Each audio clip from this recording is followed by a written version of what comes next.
Academy du leadership international, le niveau junior. Et nous avons parcouru beaucoup de thématiques, notamment notre première thématique. Nous avons parlé, comme vous le savez, des niveaux de direction.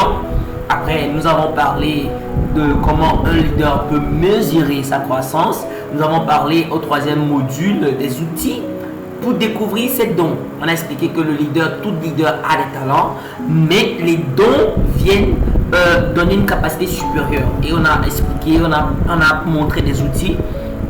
Et je suis sûr que vous avez fait le test. Et envoyez-moi pour avoir vraiment les résultats par rapport au test. Et au niveau du module 4, nous avons parlé qu'il est important de se connaître pour connaître aussi les autres. Et comme Socrate l'a dit, il a dit connais-toi toi-même. Excusez-moi. Il a dit connais-toi toi-même.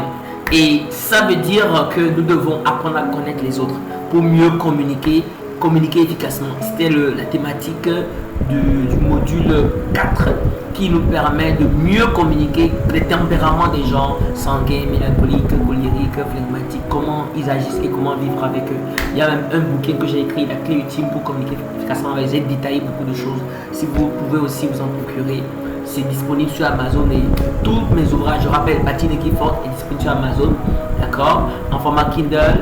Il y a avec la peur de Paname, La clé ultime.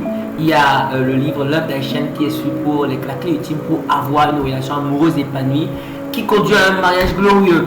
Donc nous avons aussi le puissant leadership sur comment être un leader influent. C'est 300 degrés, volume 1, volume 2 également. Et sur Kindle, je vous encourage à aller prendre. Et après cela, nous allons parler du module 5.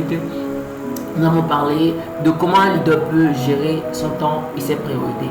C'est important de se gérer après gérer les autres. Après, on a parlé du module 6, la planification stratégique. Il est important de se projeter.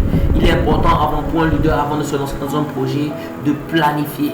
Quelqu'un a dit, si tu échoues dans la planification, tu as planifié d'échouer.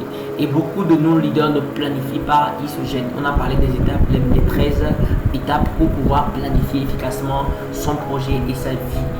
Et nous avons parlé de long en large de ça. Maintenant, nous allons voir maintenant un autre module très important qui est la délégation. C'est bon de planifier, mais rappelez-vous, si vous planifiez, vous avez besoin de travailler avec des gens. Vous avez besoin de collaborer avec des gens. Donc, à un moment donné, vous ne pouvez pas tout faire vous-même. Vous avez tellement de compétences, vous avez tellement de charisme. Quand les gens vous voient, les gens sont inspirés, mais quand vous n'êtes pas là, rien ne se passe. Donc, il est important d'apprendre à préparer les autres aussi à grandir, à développer les autres aussi à devenir comme vous. Et c'est difficile. Le leadership est vraiment difficile. Et je crois réellement, par cette académie, Dieu nous donnera la grâce de pouvoir devenir des leaders.